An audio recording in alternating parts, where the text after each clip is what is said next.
good afternoon, and welcome to the Urban Homesteading channel with Professor DIY. If this is the first time you're visiting our channel, we want to extend you a very warm welcome.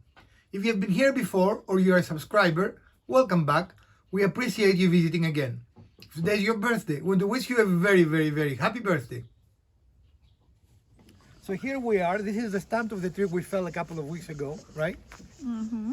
And we decided we don't want to take the stump out, which is the normal way you're dealing with stumps, right? You doodling with stumps? With doodling. Doodling. Mm-hmm. So what we're going to do instead is we're going to create a cap for it that will double as a table space or workspace when we're out here doing things, right? And we're going to do that using primarily, there you go, you can put your cap, you see? That's a great table right there. There you go, yeah.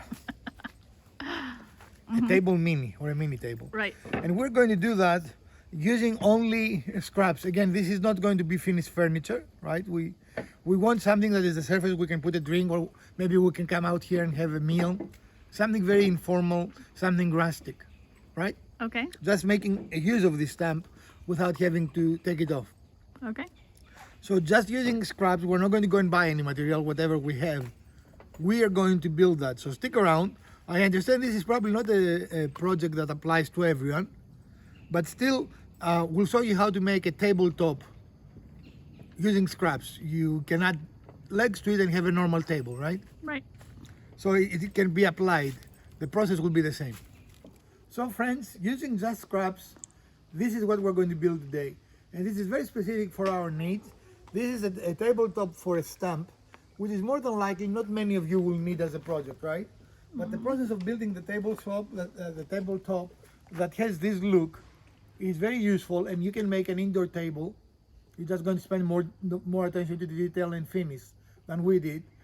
So the rest of it will be the same process. And most of the time what we're going to show you is how to build the top, right? Mm-hmm. So stick around, you're going to see everything we did. Intriguing. Tell me when you're ready. Wait.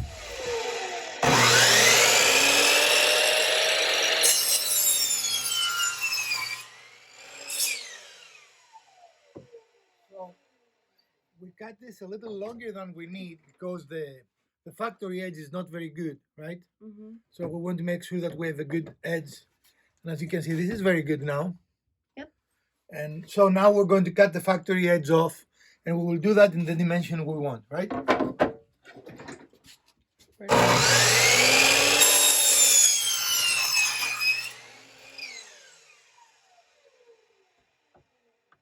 Okay. So now we have a nice, perfect square, and we're going to use the first piece we just cut as the measure for the rest of the piece, right? Mm-hmm. Like we always do.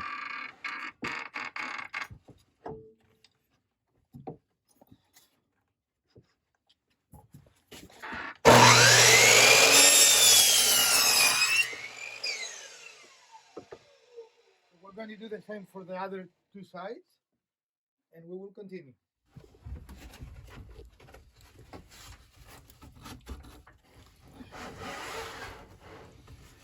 We kind of did it backwards though, didn't we? Because now I don't know where the blade is in relation. So here we're doing the preliminary design, and we're using scraps. Again, we love scrap projects, right? Mm-hmm. We're using scraps, and we are going to cut them to the desired dimension. So now we're just trying to find out what we like, look-wise. No, not look-wise. What do you call it? Yeah. Aesthetically wise. Yeah. And that will take a little bit of time,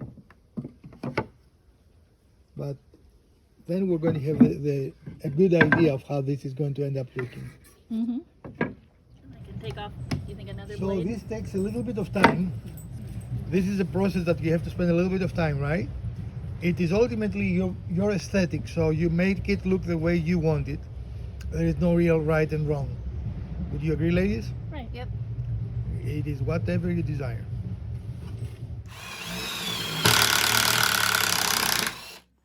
So we're putting pocket holes in the frames of this top in order to fit those pieces together tightly, and then we will be able to cut the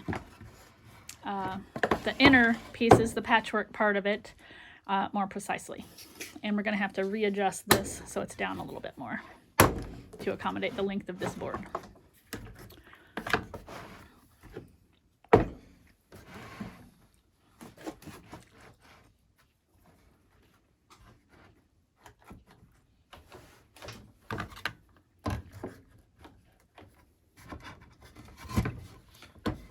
It looks like it's a little too high. That's it, okay.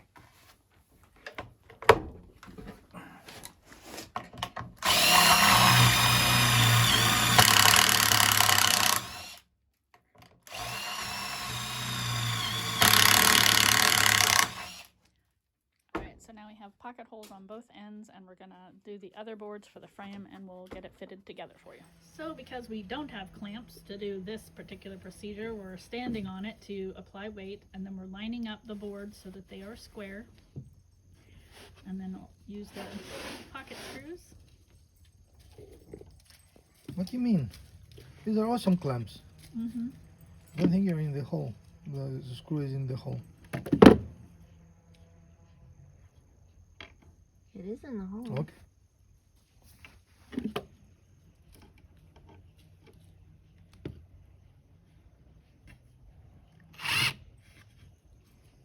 It will pull it, don't worry.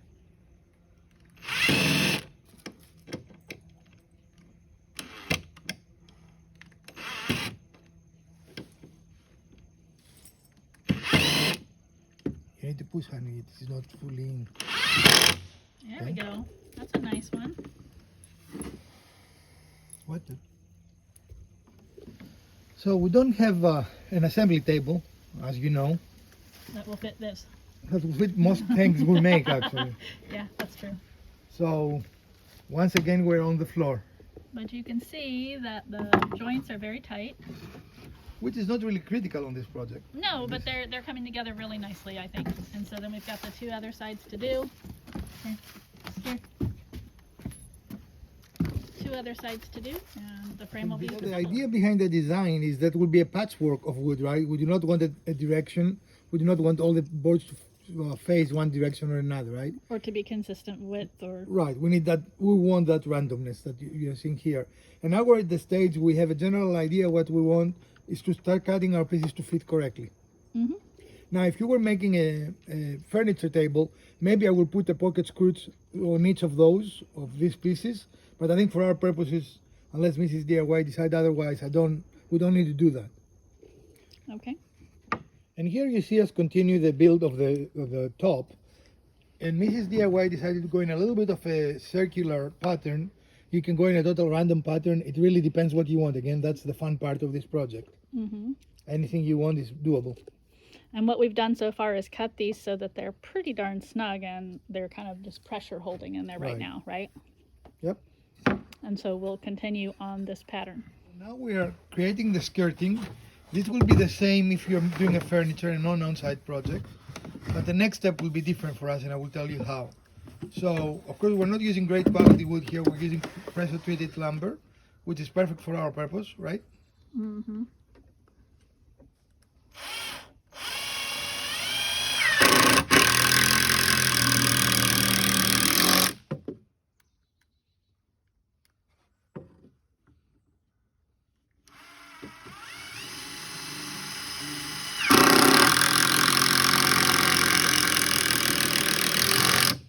And we're going to do that around until we feel confident with our dimension, right?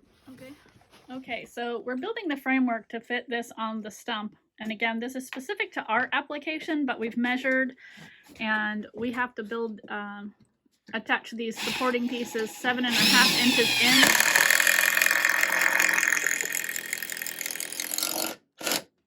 And as you can see, we're using some old pieces of wood. It's going to be on the underside. Again, this is part of the framework to keep the table in place. And you don't need that if you're just making a furniture. Right. Again, this is specific to our application, but it's of interest.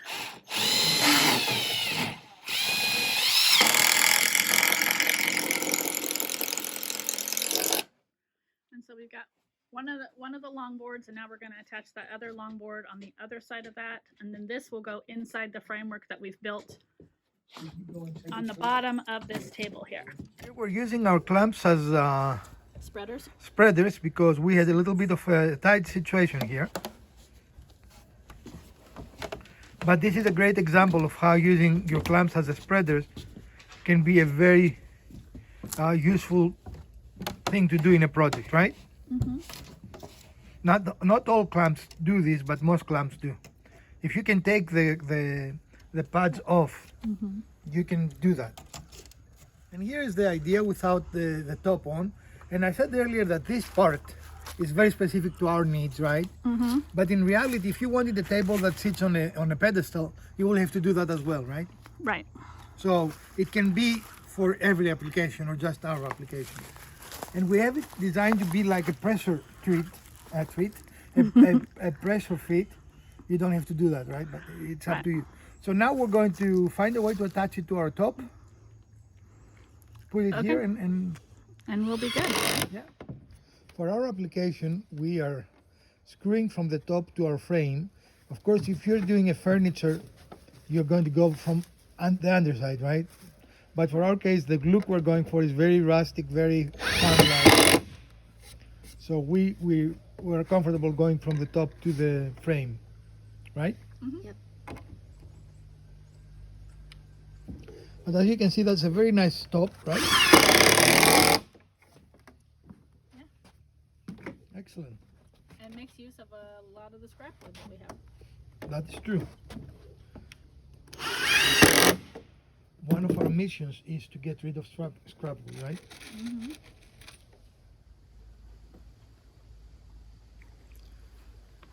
So friends, this is our project for today. And as you see, it's fairly rough. That's the look we were going for, right? Mm-hmm. If you make a piece of furniture, you have to fix that. But in our case, that was not what we were going for. This is going to stay outside, and it's going to help us sometimes with our projects, or if we want to put a snack and eat, if we have a party in the backyard, you know, it will be a multi-purpose thing. Right. It's a very nice standing height table. Yeah, and the advantage is, of course, we can remove it if we don't want it, right? And Right. we can make something else. So, Peter, how level is this? It's pretty level. Let's see. There we go. Mm-hmm. For those people that are OCD and they worry about levelness, right? Mm-hmm. This is very good, I think. Yeah. It's looking good. And so to do that, we went ahead and put a couple of screws on the underside of the table into the actual tree stump and just use that to help us. And you don't want to overkill Align. that because, again, we want this to be removable. So we don't want to Right. spend half an hour disconnecting it, right? Right. So it's just enough to keep it stable and keep it in that level position. Right. Okay. Yep. But this is, I think, exactly what Mrs. DIY had in mind, right? Yeah, absolutely. It'll work perfect. What was our cost? We used scrap. As you can see here, either I used a piece of scrap that I was testing new logos on the laser. So when we say we use scraps, we actually use every scrap we have, right? Mm-hmm. No. We use every scrap we have. But I mean any type of scrap. Yes. And that's the other thing. If you want it to look nice and flat, there are two things that we didn't do. One is to use boards of the exact thickness, right? Mm-hmm. Like if you do furniture, you want it either bought correctly or put it through a thickness planer. And also having an assembly table, which we do not, right? To make sure that everything is flat. Right. But for our purposes, this looks perfect. This looks exactly the way we want it to look. Anything else from you guys? Any lessons learned? I think one thing that we did that it might help is that we started with the top and we laid it out the way we wanted it to be. We cut the pieces to fit. We did the outside perimeter first, and then we cut pieces to fit inside the middle in the pattern that we wanted. We didn't start with the base. The base came after we had the top all laid out and put together. And by the base, you mean the framework. Right, that's holding it to the tree. Right. And again, the framework doesn't have to be that complex unless you want to set your table on a pole, right, on a single. And of course, this, we can move it and put it in one of those, we have one of the other lumber pieces, and that can make it a more portable, right? Mm-hmm. Sure. So that can have a variation of things. Zero cost, not a very long project to make even though you have to spend some time on what do you call it? Fitting the pieces. Fitting the pieces together. But definitely not a very long process. I don't think so, at least, right? So since it is outside, we decided to put a couple of coats of poly on it to protect it from the elements, right? Mm-hmm. It also makes it a little more vibrant, as you can immediately see.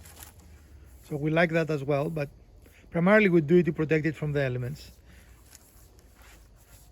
Not a necessary step, but a desired one, right? Right. You can also paint it. In a lot of farms they paint things because Yeah. it's a cheaper way to finish them. And we can do Elpida's favorite thing, we can Suzuki bang it. We totally could have. Mm-hmm.